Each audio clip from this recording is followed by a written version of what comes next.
Hello दोस्तों, welcome to rapid dentistry.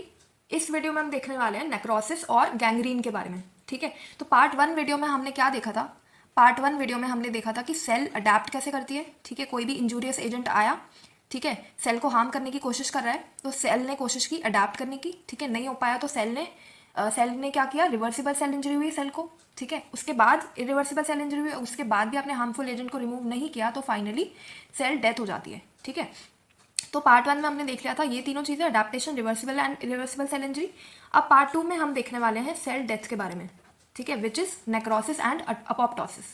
ठीक है, तो पार्ट टू में हम मेनली पढ़ेंगे नेक्रोसिस के बारे में और गैंग्रीन के बारे में। गैंग्रीन के बारे में मैं बाद में बताऊंगी कि ये क्या होता है। ठीक है, तो ये देख लिया हमने कि अभी तक भी हार्मफुल एजेंट रिमूव नहीं हुआ है। ठीक है, तो उसके बाद में फाइनली क्या हो जाती है, सेल की डेथ हो जाती है। ठीक है, अब सेल की डेथ दो तरीकों से हो सकती है, नेक्रोसिस एंड अपोप्टोसिस। ठीक है, अब जो नेक्रोसिस और अपोप्टोसिस है, इनमें क्या डिफरेंस है?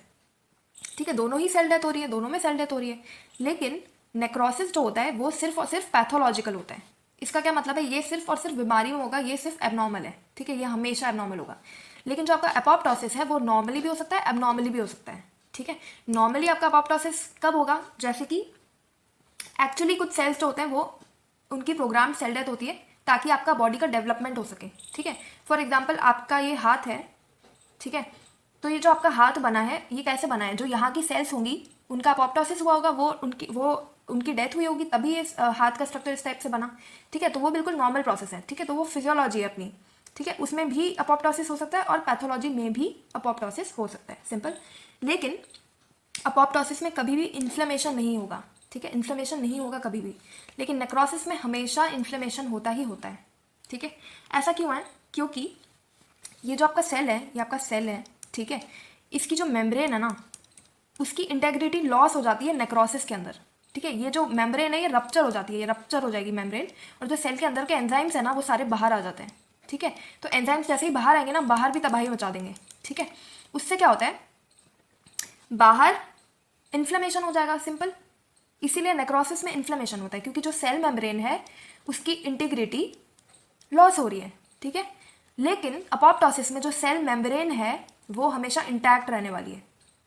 इसलिए जो अंदर के एंजाइम्स हैं वो बाहर नहीं जा पाएंगे सेल के, और बाहर इन्फ्लेमेशन नहीं होने वाला है। ठीक है, इन्फ्लेमेशन इसमें एब्सेंट रहने वाला है। ओके, नेक्रोसिस के अंदर सेल की स्वेलिंग होती है। तो इरिवर्सिबल सेल इंजरी में हमने पढ़ा था हाइड्रोपिक चेंज और वो सारी चीज़ें, तो उसमें क्या होता है, सेल की स्वेलिंग होती है। ठीक है, तो इसमें सेल की स्वेलिंग होगी, लेकिन अपोप्टोसिस में सेल अपने आप में मर रहा है। ठीक है, वो सेल जो है वो श्रिंक हो के उसकी डेथ हो जाएगी। राइट, तो ये चीज़ हो गई कि इसमें लॉस हो जाती है मेम्ब्रेन की इंटीग्रिटी और इसमें इंटैक्ट रहती है। अब एक और खास बात यह है कि जो नेक्रोसिस है वो ग्रुप ऑफ सेल्स को इन्वॉल्व करता है, वो कभी भी सिंगल सेल में नहीं होता। ठीक है, लेकिन जो अपोप्टोसिस है वो सिंगल सेल में होता है हमेशा। ठीक है, अपोप्टोसिस होता क्या है, अपोप्टोसिस होता है प्रोग्राम्ड सेल डेथ, यानी हमारी बॉडी ने खुद प्रोग्राम किया है कि सेल को अब मर जाना चाहिए, सेल की अब कोई ज़रूरत नहीं है। ठीक है, तो ये हमेशा सिंगल सेल के साथ हुआ। एक और बात, नेक्रोसिस जो होता है वो होता है पैसिव प्रोसेस, अपोप्टोसिस होता है एक्टिव प्रोसेस, यानी कि अपोप्टोसिस करने में हमें एनर्जी चाहिए कि एटीपी यूज़ होगा हमारा, लेकिन नेक्रोसिस में कोई एनर्जी नहीं चाहिए। ठीक है, अपने आप होता है नेक्रोसिस, पैसिव प्रोसेस होता है नेक्रोसिस। ठीक है, ये तो हो गया डिफरेंस नेक्रोसिस में और अपोप्टोसिस में। अब हम जो नेक्रोसिस है वो इस वीडियो में पढ़ने वाले हैं, अपोप्टोसिस हम नेक्स्ट वीडियो में देखने वाले हैं। ठीक है, तो नेक्रोसिस के बारे में हम देखते हैं सबसे पहले। तो नेक्रोसिस क्या है, पैथोलॉजिकल होता है हमेशा। ठीक है, हमेशा एबनॉर्मल ही होगा नेक्रोसिस, तो ये एक एबनॉर्मल प्रोसेस है। नॉर्मली नेक्रोसिस कभी नहीं होगा बॉडी में। क्या होता है, इसमें सेल डेथ होती है and it is always associated with inflammation, inflammation हमेशा होगा ही। ठीक है, अब जब कोई भी एरिया नेक्रॉस हो रहा है, कोई भी टिश्यू नेक्रॉस हो रहा है, तो आपको माइक्रोस्कोप में क्या देखने को मिलेगा, तो आपको माइक्रोस्कोप में दिखेगा इयोसिनोफिलिक यानी कि पिंक कलर का अमॉर्फस सब्सटेंस, यानी कि कोई मॉर्फोलॉजी नहीं है, कोई सेल नहीं दिख रहा है आपको, ऐसा कुछ कुछ पिंक कलर का स्ट्रक्चर दिखेगा, कुछ सब्सटेंस दिखेगा, पर कुछ पता नहीं चलेगा कि इसमें है क्या। ठीक है, क्योंकि ये अमॉर्फस है, कोई मॉर्फोलॉजी नहीं है इसकी, और ये पिंक कलर का दिखेगा आपको। राइट, तो अब हम देख लेते हैं कि टाइप्स ऑफ नेक्रोसिस क्या क्या होते हैं। ठीक है, तो 5 टाइप्स के नेक्रोसिस होती है मेन। ठीक है, coagulative necrosis, लिक्विफेक्टिव necrosis, caseous necrosis, fat necrosis and fibrinoid necrosis. ये 5 टाइप की मेन टाइप की नेक्रोसिस होती है। ठीक है, नेक्रोसिस में क्या होता है, सेल डेथ। नेक्रोसिस जो होता है हमेशा इन्फ्लेमेशन होगा ही होगा इसमें, और इसमें आपको कैसा सब्सटेंस दिखने वाला है, इयोसिनोफिलिक अमॉर्फस सब्सटेंस। ठीक है, अब ये जो 5 टाइप्स है नेक्रोसिस के, इसको हम थोड़ा डिटेल में देखेंगे कि कौन कौन से ऑर्गन्स में क्या क्या कौन से टाइप की नेक्रोसिस होती है। ठीक है, तो हम शुरू कर लेते हैं first type which is coagulative necrosis. अब जो कोगुलेटिव नेक्रोसिस है ये आपका मोस्ट कॉमन टाइप है, इसलिए हम इसको फर्स्ट में पढ़ रहे हैं, ठीक है, क्योंकि मोस्टली आपका यही होता है कोगुलेटिव नेक्रोसिस। नाम से पता चल रहा है कि कोगुलेटिव का क्या मतलब होता है, कोगुलेशन करना। कोगुलेशन किसका करेंगे, प्रोटीन्स का, ठीक है। तो इस नेक्रोसिस में जो आपके ऑर्गन्स है उनमें जो प्रोटीन है उसका डीनेचुरेशन हो जाता है, ठीक है, डीनेचुरेशन, यानी प्रोटीन का जो स्ट्रक्चर है वो ब्रेक डाउन हो जाता है। ओके, कौन से ऑर्गन्स को इन्वॉल्व करता है ये, तो ये हर एक सॉलिड ऑर्गन को इन्वॉल्व करेगा एक्सेप्ट ब्रेन। ब्रेन में नहीं होगा कोगुलेटिव नेक्रोसिस, राइट, क्योंकि ब्रेन में क्या होता है, लिक्विफेक्टिव नेक्रोसिस होता है ब्रेन में। तो आपका जो किडनी है, लिवर है और हार्ट है, मोस्ट कॉमनली हार्ट, इन तीनों में आपको क्या देखने को मिलता है, कोगुलेटिव नेक्रोसिस। ये सब क्या है, सॉलिड ऑर्गन से है, राइट। तो आपको जैसे हार्ट में आपको कब देखने को मिल सकता है, फॉर एग्जाम्पल किसी को हार्ट अटैक आया, ठीक है, तो उसकी जो हार्ट की मसल्स है वहाँ पे क्या हो जाएगा, नेक्रोसिस हो जाएगा। हार्ट की जो मसल्स है वो डाई कर रही है, मर चुकी है उनकी जो सेल्स हैं, तो वहाँ पे क्या होगा, कोगुलेटिव नेक्रोसिस। ये एक एग्जांपल दे रही हूँ मैं, ठीक है। तो अब जैसे ये डायग्राम है, ये डायग्राम मैंने बनाया है, दिया है किडनी का, ठीक है। तो किडनी का इन्फार्क्ट का डायग्राम है ये वाइट इन्फार्क्ट है, ठीक है। सबसे पहले इन्फार्क्ट होता क्या है, इन्फार्क्ट कुछ नहीं होता है, इन्फार्क्ट होता है एक लोकलाइज्ड एरिया, यानी कि एक पर्टिकुलर एरिया जहाँ पे ब्लड सप्लाई नहीं होने की वजह से वहाँ पे सेल डेथ हो रही है, नेक्रोसिस हो रही है, ठीक है। तो यहाँ पे हम देख सकते हैं कि किडनी के अंदर कोगुलेटिव नेक्रोसिस हो रही है ना, एक पर्टिकुलर एरिया में। क्योंकि एक पर्टिकुलर एरिया में हो रही है तो हम इसको बोल देते हैं इन्फार्क्ट। तो ये किडनी इन्फार्क्ट है, ठीक है। और ये कैसे शेप का दिख रहा है आपको, ये वेज शेप का है, वेज शेप का दिख रहा है ऐसा आपको, राइट। तो ये वाइट इन्फार्क्ट है। इसको हमने वाइट इन्फार्क्ट क्यों बोला, तो इन्फार्क्ट जो होते हैं वो दो टाइप के होते हैं, ठीक है, वाइट होते हैं और रेड होते हैं। तो रेड इन्फार्क्ट आपको कहाँ देखने को मिलते हैं, ऐसे ऑर्गन्स में जहाँ पे डुअल ब्लड सप्लाई है, डुअल ब्लड सप्लाई यानी कि दो जगह से आपकी ब्लड सप्लाई आ रही है, ठीक है। इसके एग्जांपल्स क्या होते हैं, जैसे कि लिवर और लंग्स, ठीक है। तो लिवर और लंग्स के अंदर आपको क्या देखने को मिलता है, रेड इन्फार्क्ट देखने को मिलता है, ठीक है। बाकी हर जगह आपको वाइट इन्फार्क्ट देखने को मिलेगा, है ना। तो किडनी क्या है, किडनी में डुअल ब्लड सप्लाई नहीं होती, तो यहाँ पे आपको मिलेगा वाइट इन्फार्क्ट, ठीक है। इन्फार्क्ट क्यों हो रहा है, ब्लड सप्लाई नहीं होने की वजह से, जिसको हम बोलते हैं इस्चीमिया, ठीक है। तो ये भी किसका एग्जाम्पल है, कोगुलेटिव नेक्रोसिस का एग्जाम्पल है, ठीक है। हमने पढ़ा है कि किडनी में कौन सी टाइप की नेक्रोसिस होती है, कोगुलेटिव नेक्रोसिस होती है, राइट। और कौन सा इन्फार्क्ट होता है किडनी में, वाइट इन्फार्क्ट होता है, ठीक है। सेकंड हम लिवर को भी देख लेते हैं, लिवर की हिस्टोपैथ की स्लाइड देख लेते हैं। ये जो स्लाइड है ये क्या है, लिवर की स्लाइड है। तो लिवर की स्लाइड में आपको क्या देखने को मिलता है कि बहुत सारी pink pink pink pink material है, ठीक है। ये पिंक कलर का बहुत सारा मटीरियल दिख रहा है, ये क्या है, ये है कोगुलेटिव नेक्रोसिस, ठीक है। पिंक पिंक कलर का अमॉर्फस मटीरियल क्या होता है, ये नेक्रोसिस, कोगुलेटिव नेक्रोसिस। लेकिन इसकी खास बात क्या है कि इसकी जो आउटलाइन है ना वो प्रिजर्व्ड है। ये जो सेल है, ये जो नेक्रोसिस है, इस सेल की आउटलाइन प्रिजर्व्ड है, ठीक है। इसलिए हम इसको बोलते हैं घोस्ट सेल। घोस्ट सेल क्यों बोलते हैं, क्योंकि इसकी आउटलाइन तो प्रिजर्व्ड है, बस डिटेल्स लॉस हो गई है, ठीक है। जैसे घोस्ट भी होता है आपका, जैसे ये नीचे मैंने घोस्ट की इमेज डाली है। घोस्ट कैसा दिखता है आपको, इसकी आउटलाइन तो दिखती है आपको, पर इसके अंदर आपको कुछ नहीं दिख रहा है, अंदर की कोई डिटेल नहीं है, ठीक है। तो सिमिलरली ये जो सेल्स भी हैं यहाँ पे, जो नेक्रोसिस भी है, ये भी आपको कैसा दिखता है, घोस्ट की तरह। क्यों, क्योंकि आपकी आउटलाइन जो है वो प्रिजर्व रह रही है इसमें, ठीक है। आउटलाइन प्रिजर्व रह रही है, बस डिटेल लॉस हो गई है। तो यहाँ पे क्या हो रहा है, जैसे कि जो ग्रेवयार्ड होता है वहाँ पे आपको बहुत सारे टूमस्टोन दिखते हैं, इस तरीके के टूमस्टोन दिखते हैं, ठीक है। ये मैंने डाला रेस्ट इन पीस का, ये क्या है, टूमस्टोन। तो ग्रेवयार्ड में क्या होती है, डेड बॉडीज। सिमिलरली यहाँ पे क्या हो रही है, सेल की डेड बॉडीज पड़ी हुई है। ये सब क्या है, सेल की डेड बॉडीज। तो ये भी क्या है, एक तरीके से ग्रेवयार्ड। तो इसको भी हम क्या बोलते हैं, टूमस्टोन अपीयरेंस बोलते हैं। तो ये कोगुलेटिव नेक्रोसिस में आपको क्या देखने को मिलता है, tombstone appearance and ghost sales, ठीक है। घोस्ट सेल्स क्यों, क्योंकि उनकी आउटलाइन जो है वो प्रिजर्व्ड है और उनकी डिटेल लॉस हो गई है। और टूमस्टोन अपीयरेंस क्यों, क्योंकि यहाँ पे डेड सेल्स की पूरी भरमार है, भर भर के डेड सेल्स यहाँ पे, ठीक है। अब हम देख लेते हैं कि ज़ेंकर्स डिजनरेशन क्या होता है। ज़ेंकर्स डिजनरेशन कुछ नहीं होता है, ये भी एक कोगुलेटिव नेक्रोसिस ही है।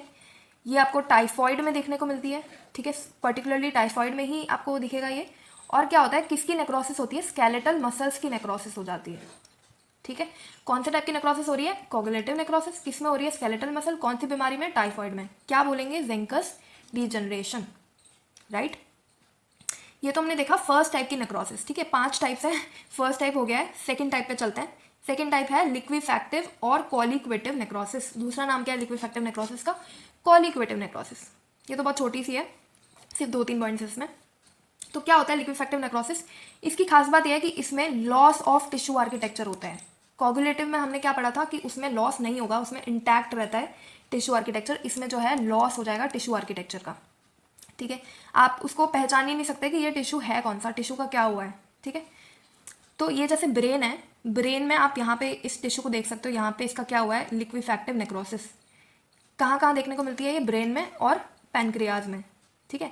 इन दोनों में ही क्यों मिलती है लिक्विफैक्टिव नेक्रोसिस, क्योंकि ये दोनों ऑर्गन्स जो हैं इनमें हाइड्रोलिटिक एंजाइम्स बहुत सारे होते हैं। ये जो एंजाइम्स है हाइड्रोलिटिक एंजाइम्स, ये क्या करता है, लिक्विफेक्शन कर देता है, ठीक है। ये जो है एंजाइम्स वो टिश्यू का लिक्विफेक्शन कर देगी, ठीक है। और इन दोनों ऑर्गन्स में, ब्रेन में और पैनक्रियाज में बहुत सारे भर भर के एंजाइम्स हैं, इसलिए इन दोनों ऑर्गन्स में क्या होता है, लिक्विफेक्टिव नेक्रोसिस सिंपल, ठीक है। ये हो गया सेकंड टाइप का नेक्रोसिस। नाम से पता लग रहा है लिक्विफेक्टिव मतलब लिक्विड ही होने वाला है सब कुछ, कैसे होगा, एंजाइम से, ठीक है। Third type most common in India, caseous necrosis. क्यों, क्योंकि ट्यूबरकुलोसिस के केसेस तो इंडिया में भर भर के हैं, ठीक है। तो most common in India, most famous is caseous necrosis. कहाँ देखने को मिलता है आपको ये, टीबी में, इसके अलावा ट्यूबरकुलोसिस के अलावा कुछ फंगल इन्फेक्शंस और सिफिलिस में भी आपको केजियस नेक्रोसिस मिलता है। तो केजियस का क्या मतलब होता है, केजियस का मतलब होता है चीजी, चीज लाइक, ठीक है। ये इमेज में भी आपको देखने को मिलेगा, ये येलो कलर, येलो वाइटिश जो कलर हो गया लंग्स का, क्या है ये, लंग्स, लंग्स में टीबी हो रखा है, ठीक है। तो यहाँ पे जो कलर आपको दिख रहा है कैसा दिख रहा है, चीज जैसा, ठीक है। ये जो नेक्रोसिस है ये आपकी कॉम्बो होती है, कोगुलेटिव और लिक्विफेक्टिव नेक्रोसिस की कॉम्बो है ये, ठीक है। दोनों का मिक्स कर दिया हमने तो बन गई केजियस नेक्रोसिस, राइट। तो टीबी में हमने पढ़ा था कि टीबी में बनता है ग्रैन्युलोमा, ठीक है। और ग्रैन्युलोमा में हमने पढ़ा था कि सेंटर में, ग्रैन्युलोमा के सेंटर में क्या होता है, ग्रैन्युलोमा के सेंटर में होता है केजियस नेक्रोसिस, राइट। तो ये तो हो गया टीबी के बारे में, ठीक है। ये दोनों लंग्स की इमेजेस हैं, दोनों में आप देख सकते हो कि चीज लाइक नेक्रोसिस हो रही है, इसको हम क्या बोलेंगे, केजियस नेक्रोसिस, ओके। टीबी के अलावा फंगल इन्फेक्शंस में और सिफिलिस में भी आपको देखने को मिलती है केजियस नेक्रोसिस। तो ये भी हो गया सिंपल सा आपका थर्ड टाइप ऑफ नेक्रोसिस, ठीक है। अभी तक हमने क्या क्या देख लिया, कोगुलेटिव देख लिया, लिक्विफेक्टिव देख लिया और केजियस देख लिया। अब हम चलते हैं फोर्थ टाइप ऑफ नेक्रोसिस पे, विच इज फैट नेक्रोसिस। तो फैट नेक्रोसिस नाम से पता चल रहा है कि कहाँ पे होगा, फैटी टिश्यूज के अंदर होगा, ठीक है। फैटी टिश्यूज कौन कौन से हो सकते हैं, तो मेन इसके एग्जांपल्स होते हैं ब्रेस्ट और ओमेंटम, ठीक है। ब्रेस्ट में भी बहुत सारा फैट होता है और ओमेंटम में भी बहुत सारा फैट होता है। ओमेंटम क्या होता है, ओमेंटम आपका जो पेरिटोनियल कैविटी है उसको कवर करती है एक फैट की लेयर। तो ये होता ही फैट है जो आपकी small intestine, pancreas, large intestine, ये पूरे को कवर कर रहा है चारों तरफ से, ठीक है। उसको हम बोलते हैं ओमेंटम। तो ओमेंटम बस एक फैट की लेयर है इसके ऊपर, ओके, पेरिटोनियल कैविटी के ऊपर। और ब्रेस्ट में भी बहुत सारा फैट होता है। तो होता क्या है, फैट नेक्रोसिस में होता क्या है, जैसे मान लो कि ब्रेस्ट पे कोई ट्रॉमा हो गया, ठीक है, किसी भी एक्सीडेंट की वजह से ब्रेस्ट पे ट्रॉमा हो गया, या फिर अगर आप ओमेंटम का एग्जांपल ले रहे हो तो ओमेंटम में फॉर एग्जांपल क्या हुआ कि आपका जो पैनक्रियाज है उसमें इन्फ्लेमेशन हो रखी है, ठीक है। तो क्या होता है, पैनक्रियाज में बहुत सारे एंजाइम्स होते हैं भर भर के, तो पैनक्रियाज में अगर कोई भी प्रॉब्लम हुई ना तो पैनक्रियाज एंजाइम्स रिलीज कर देगा। कौन से एंजाइम्स, लाइपेजेस, ठीक है। लाइपेज का क्या काम होता है, फैट को ब्रेक डाउन करना, लिपिड्स को ब्रेक डाउन करना, ठीक है। तो ये आपका जो लाइपेज है वो क्या करेगा, फैट को ब्रेक डाउन करेगा। क्यों, क्योंकि ओमेंटम में आपका पैनक्रियाज के ऊपर क्या है, आपका ओमेंटम, ओमेंटम में क्या है, फैट। तो जैसे ही लाइपेज रिलीज हुआ पैनक्रियाज से, वो कहाँ जाएगा, ओमेंटम के पास। ओमेंटम में जाके वो क्या करेगा, फैट ब्रेक डाउन करेगा। ब्रेस्ट में भी यही होता है, ओमेंटम में भी यही होता है। फाइनली क्या होगा, आपका जो फैट है वो ब्रेक डाउन हो जाएगा। तो फैट किसका बना होता है, फैट किसका बना होता है, फैटी एसिड्स का, ठीक है। तो फैट जैसे ही ब्रेक डाउन हुआ, फैटी एसिड्स रिलीज हुए, ठीक है। अभी जो फैटी एसिड्स रिलीज हुए ना, ये किसके साथ कंबाइन हो जाएंगे, कैल्शियम के साथ, ठीक है। तो आपका जो इंटरसेलुलर स्पेसेस है वहाँ पे आपका कैल्शियम भर भर के होता है, ठीक है। तो वो फैटी एसिड्स कैल्शियम के साथ कंबाइन हुए और उन्होंने एक रिएक्शन करी जिसको हम बोलते हैं सेपोनिफिकेशन रिएक्शन, ठीक है। केमिस्ट्री में हमने पढ़ा था कि सोप कैसे बनाते थे, सेपोनिफिकेशन करा के, ठीक है। सेपोनिफिकेशन क्या होता है, इसमें चौकी वाइट कलर आ जाएगा आपका, क्योंकि आपके फैटी एसिड्स कैल्शियम के साथ कंबाइन हुए, रिएक्शन हुई, सेपोनिफिकेशन हुआ, तो कलर कैसा बन गया, चौकी वाइट। तो आप जो इस नेक्रोसिस में देखोगे, फैट नेक्रोसिस में, तो ये ओमेंटम का जो पिक्चर है ओमेंटम की, तो इसमें आपको वाइट कलर के, चौकी वाइट कलर के बहुत सारे स्ट्रक्चर्स दिख रहे हैं, ठीक है, डिपोजिशन दिख रही है। तो ये जो चौकी वाइट डिपोजिशन है कैसे हुई है, फैट का आपका ब्रेकडाउन हुआ है, ठीक है, फैटी एसिड्स रिलीज हुए और उन्होंने कैल्शियम के साथ कंबाइन करके सेपोनिफिकेशन किया, ठीक है, और ये चौकी वाइट डिपोजिशंस हुए, राइट। तो ये थी आपकी फैट नेक्रोसिस। कौन करा रहा है फैट नेक्रोसिस, आपके इंक्रीज्ड एंजाइम्स या फिर ट्रॉमा, ब्रेस्ट के केस में ट्रॉमा, ओमेंटम के केस में पेनक्रियाटाइटिस, ठीक है। इससे आपका फैट ब्रेक डाउन हो जाता है और सेपोनिफिकेशन हो जाता है। अब पेनक्रियाज की खास बात यह है कि अगर क्वेश्चन में आता है कि पेनक्रियाज में कौन सी नेक्रोसिस हो रही है, तो आप बोलोगे कि लिक्विफैक्टिव नेक्रोसिस हो रही है, ठीक है, क्योंकि आपका जो पेनक्रियाज है वो उसमें अंदर फैट नहीं होता, ठीक है, अंदर तो आपकी लिक्विफैक्टिव नेक्रोसिस ही होती है। क्यों? क्योंकि इसमें बहुत ज़्यादा भर भर के एंजाइम्स होते हैं पेनक्रियाज में। लेकिन जो आपके पेनक्रियाज के अराउंड जो है, अराउंड आपके बहुत सारा फैट है। क्यों? क्योंकि आपके पेनक्रियाज के बाहर क्या है? ओमेंटम। यहाँ पे हमने डायग्राम में देखा था कि पेनक्रियाज के बाहर क्या है? ओमेंटम है, ठीक है, ये क्या है? आपकी फैट की लेयर है, ओमेंटम, ठीक है। तो क्या होता है, अगर आप पेनक्रियाज के अराउंड यानी पेरी पेनक्रियाटिक स्पेस को देखो तो वहाँ पे आपको किस टाइप का नेक्रोसिस देखने को मिलता है? फैट नेक्रोसिस, ठीक है। तो आपको क्वेश्चन को ध्यान से देखना है कि वो विद इन पेनक्रियाज की बात कर रहा है या पेनक्रियाज पेरी पेनक्रियाटिक स्पेस की बात कर रहा है, ठीक है। तो उसके बेसिस पे पेनक्रियाज में दोनों टाइप की नेक्रोसिस हो सकती है। तो पेनक्रियाज दोनों का एग्जाम्पल हुआ, राइट। अब फिफ्थ और लास्ट टाइप की नेक्रोसिस देख लेते हैं हम, जो कि है फिब्रिनॉइड नेक्रोसिस, ठीक है। फिब्रिनॉइड नेक्रोसिस सिंपल है, बहुत सिंपल है। ये आपकी हमेशा इन्वॉल्व करती है ब्लड वेसल्स को, ठीक है। ब्लड वेसल में कौन सी नेक्रोसिस होगी? फिब्रिनॉइड नेक्रोसिस, ठीक है। तो क्या होता है इसमें, ये आपकी ब्लड वेसल है, ये मैंने ब्लड वेसल बनाई है, और ये जो सेल्स हैं वो है एंडोथीलियल सेल। तो ब्लड वेसल के अंदर कौन सी सेल सबसे इनर मोस्ट कौन सी सेल होती है? ये कौन सी सेल्स हैं? ये है एंडोथीलियल सेल्स। तो जब भी ये जो एंडोथीलियल सेल्स है इनकी इंजरी होती है तो क्या होता है, ये आपका ब्लड फ्लो कर रहा है यहाँ पे, तो ब्लड में आपके एंटीजन्स और एंटीबॉडीज प्रेजेंट होते हैं, ठीक है। तो जब भी इंजरी होती है, यहाँ पे सेल की इंजरी हो गई, तो एंटीजन और एंटीबॉडी आके वहाँ पे इम्यून कॉम्प्लेक्सेस बना देते हैं, ठीक है। इम्यून कॉम्प्लेक्स क्या होता है? कुछ नहीं होता है, एंटीजन और एंटीबॉडी आपस में कंबाइन होकर बनाते हैं इम्यून कॉम्प्लेक्स, और ये जाके डिपॉजिट हो जाते हैं आपकी वेसल की वॉल पे। यहाँ पे आपके इम्यून कॉम्प्लेक्सेस जाके डिपॉजिट हो गए, ओके। अब ये डिपॉजिट होके वहाँ पे चुपचाप नहीं बैठते हैं, ये वहाँ पे जाके क्या करते हैं? ये जाके डैमेज करते हैं वेसल की वॉल को, ठीक है। और जैसे ये वॉल को डैमेज करेंगे ना, वहाँ पे क्या होगा? फिब्रिनॉइड नेक्रोसिस होगा, ठीक है। ये नेक्रोसिस आपको किस तरीके का दिखता है? आपको पिंक कलर का दिखता है। आपको ब्लड वेसल की वॉल ऐसी पिंक कलर की दिखेगी। इसमें आप डायग्राम में देखो, ये आपकी ब्लड वेसल है, ये आपको अंदर ब्लड भी दिख रहा है, ठीक है। ये ब्लड वेसल की जो वॉल है ये आपको कैसी दिख रही है? पिंक कलर की। ये क्या है? ये है फिब्रिनॉइड नेक्रोसिस, ठीक है। क्यों हुआ? इम्यून कॉम्प्लेक्सेस की डिपोजिशन की वजह से उन्होंने वहाँ पे जाके डिस्ट्रक्शन किया, ठीक है। इसके एग्जांपल्स बहुत ही इजी है। फिब्रिनॉइड नेक्रोसिस के एग्जांपल्स सारे 3-3 लेटर्स के वर्ड जो होते हैं वो फिब्रिनॉइड के एग्जांपल्स हैं, ठीक है।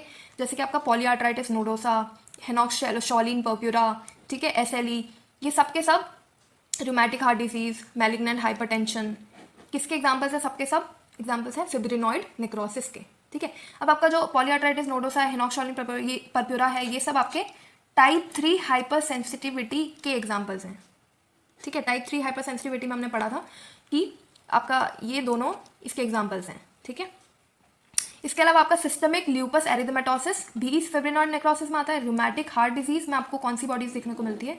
एशकॉफ बॉडीज, ये भी क्या है? एक टाइप की fibrinoid necrosis, okay. And malignant hypertension में भी आपको फिब्रिनॉइड नेक्रोसिस देखने को मिलती है ब्लड वेसल में। तो इसके सारे एग्जांपल्स किससे रिलेटेड है? ब्लड वेसल से। और ये नेक्रोसिस मेनली किसको इन्वॉल्व कर रही है? ब्लड वेसल को। क्यों हो रही है? इम्यून कॉम्प्लेक्सेस की वजह से। सिंपल, 5 टाइप की नेक्रोसिस हो गई, ठीक है। क्या क्या पढ़ लिया हमने? कोगुलेटिव नेक्रोसिस पढ़ ली, हमने लिक्विफैक्टिव नेक्रोसिस पढ़ ली, हमने केशियस पढ़ ली, और हमने फैट नेक्रोसिस और फिब्रिनॉइड नेक्रोसिस पढ़ ली, ठीक है। अब हम देख लेते हैं गैंग्रीन के बारे में, ठीक है। अब पॉइंट ये है कि नेक्रोसिस और गैंग्रीन दोनों ही सेल डेथ है, ठीक है। नेक्रोसिस और गैंग्रीन एक्चुअली दोनों सेम चीज़ें होती है, दोनों का मतलब क्या है? Cell death. पर दोनों में क्या डिफरेंस है फिर? ठीक है, क्यों हम नेक्रोसिस को नेक्रोसिस कह रहे हैं और गैंग्रीन को गैंग्रीन कह रहे हैं? तो बात यह है कि नेक्रोसिस किसको दिखती है? पैथोलॉजिस्ट को दिखती है। पैथोलॉजिस्ट ने टर्म दी है नेक्रोसिस। और गैंग्रीन किसको दिखता है? डॉक्टर्स को। डॉक्टर्स मतलब क्लिनिशियंस। क्लिनिशियंस को क्या दिखता है? गैंग्रीन। तो आप खुद सोचो कि अभी तक हमने जितनी भी टाइप की नेक्रोसिस पढ़ी, ठीक है, वो आपको कब समझ में आएगा कि इसी टाइप की नेक्रोसिस है? कब समझ में आएगा? जब आप उस ऑर्गन की स्लाइड देखोगे या फिर उस ऑर्गन की ग्रॉस अपीयरेंस देखोगे, ठीक है। ये सब कौन कर सकता है? ये एक पैथोलॉजिस्ट कर सकता है। अगर कोई पेशेंट डॉक्टर के पास आया, ठीक है, तो आप उस पेशेंट को देख के ये तो नहीं बता सकते ना कि उसको किस टाइप की नेक्रोसिस है, लिक्विफैक्टिव है या कोगुलेटिव है या कौन सी टाइप की नेक्रोसिस है। क्यों नहीं बता सकते? क्योंकि आप उसका ऑर्गन थोड़ी देख सकते हो। एक डॉक्टर थोड़ी एक ऑर्गन देख सकता है, नहीं देख सकता।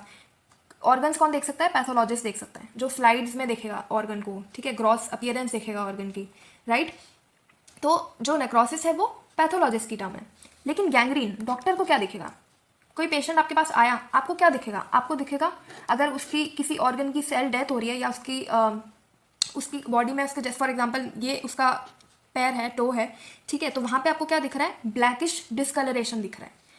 तो डॉक्टर को क्या दिखेगा? ब्लैकिश डिस्कलरेशन दिखेगा। और क्या दिखेगा? स्मेल भी समझ में आएगी डॉक्टर को कि हाँ बहुत ख़राब स्मेल आ रही है और ब्लैक कलर का स्ट्रक्चर दिख रहा है, तो इसका क्या मतलब है कि सेल डेथ हो रही है। ठीक है, तो ये गैंग्रीन का मतलब भी क्या होता है? Cell death. बट ये कौन बोल सकता है? क्लिनिशियन बोल सकता है। ठीक है, तो गैंग्रीन के मेनली 2 टाइप्स होते हैं, ठीक है, dry gangrene and wait gangrene. और जो गैस गैंग्रीन होता है वो वेट गैंग्रीन का ही सब टाइप होता है। ठीक है, तो ड्राई गैंग्रीन में और वेट गैंग्रीन में क्या डिफरेंस है मेन? तो यहाँ पे आप देख सकते हो कि ड्राई गैंग्रीन में आपको एक लाइन, क्लियर लाइन दिख रही है कि ये डेड टिश्यू है और ये लिविंग टिश्यू है। तो क्लियर लाइन आपको दोनों को डिस्टिंग्विश कर रही है।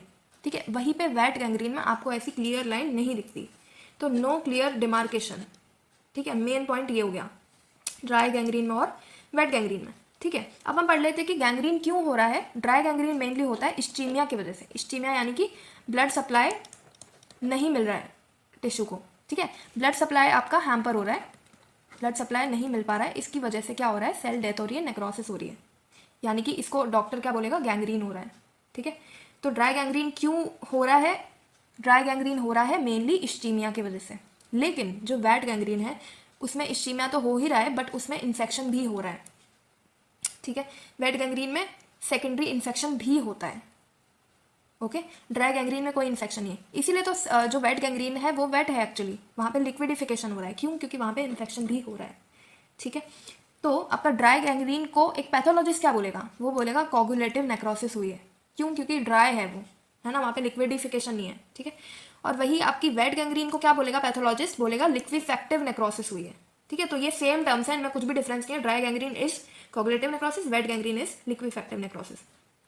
ठीक है, अब हम देख लेते हैं वेट गैंग्रीन के बारे में, सॉरी गैस गैंग्रीन के बारे में। गैस गैंग्रीन किसका टाइप है? वेट गैंग्रीन का ही टाइप है। ठीक है, गैस गैंग्रीन में क्या होता है? कुछ नहीं होता है, ये एक बैक्टीरिया है क्लॉस्ट्रीडियम वेल्ची। ठीक है, ये क्या करता है? ये गैस प्रोड्यूस करता है। ठीक है, तो गैस प्रोड्यूस करने की वजह से यहाँ पे आप देख सकते हो ब्लेब्स बन गए हैं, बबल्स जैसे बन गए हैं।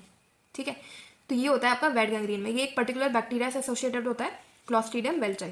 ठीक है, ये आपका गैस प्रोडक्शन करता है। ओके, तो अभी हमने क्या क्या देख लिया इस वीडियो में? हमने देख लिया नेक्रोसिस के बारे में, नेक्रोसिस के 5 टाइप्स के बारे में डिटेल में, और हमने देख लिया कि गैंग्रीन क्या होता है। ठीक है, नेक्स्ट वीडियो में हम देखेंगे सेल डेथ को ही हम कंटिन्यू करने वाले हैं। हम नेक्स्ट वीडियो में देखने वाले हैं अपोप्टोसिस के बारे में। ठीक है, अपोप्टोसिस यानी कि प्रोग्राम्ड सेल डेथ। ठीक है, ये पार्ट 3 में हम वीडियो में देखने वाले हैं। तो अगर आपको पार्ट 2 पसंद आई है तो आप लाइक करो। आई होप आपको समझ में आई होगी वीडियो। ठीक है, एंड आपको कोई भी क्वेश्चंस या डाउट्स हैं तो आप कमेंट सेक्शन में प्लीज़ बताइए। ठीक है, अगर आपको इस वीडियो की PDF चाहिए, ठीक है, तो वो भी मैं डिस्क्रिप्शन में डाल दूंगी, डाउनलोड